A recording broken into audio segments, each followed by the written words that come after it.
పశ్చిమ బెంగాల్లోని డార్జిలింగ్ జిల్లాలో సిలిగురి వద్ద జరిగిన ఘోర రైలు ప్రమాదం దేశం మొత్తాన్ని తీవ్ర దిగ్భ్రాంతికి గురిచేస్తుంది.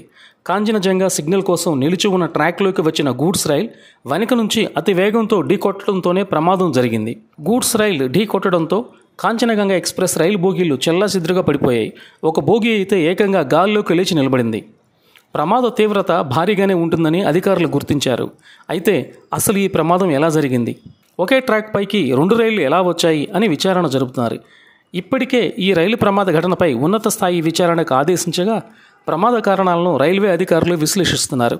ఇక ప్రస్తుతం దేశంలోని అన్ని రైళ్లను రైల్వే శాఖ అప్గ్రేడ్ చేసే ప్రక్రియలో కొనసాగుతుండగా కాంచనజంగా ఎక్స్ప్రెస్ మాత్రం పాత కోచులతోనే నడుస్తుంది. అయితే బెంగాల్ రైల్ ప్రమాదానికి ప్రధాన కారణం సిగ్నల్ జంప్ అని రైల్వే శాఖ అధికారులు ప్రాథమికంగా అంచనా వేస్తున్నారు. అంతేకాకుండా 2 రైళ్లు ఒకే ట్రాక్ పైకి రావడం కూడా కారణమని పేర్కొంటున్నారు.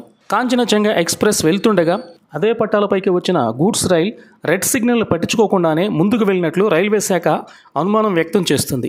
ఈ క్రమంలోనే వేగంగా వెళ్లిన గూడ్స్ రైల్ ముందు ఉన్న కాంచనగంగా ఎక్స్ప్రెస్ను ఢీకొట్టినట్లు ప్రాథమికంగా నిర్ధారించారు. అయితే ఈశాన్య భారతాన్ని మిగిలిన భారతదేశంతో కలిపే ఈ మార్గంలో ఆటోమేటిక్ సిగ్నల్ సిస్టమ్ అందుబాటులో ఉంది. ఈ మార్గంలో రైళ్ల రాకపోకలు ఎక్కువగా ఉంటాయి.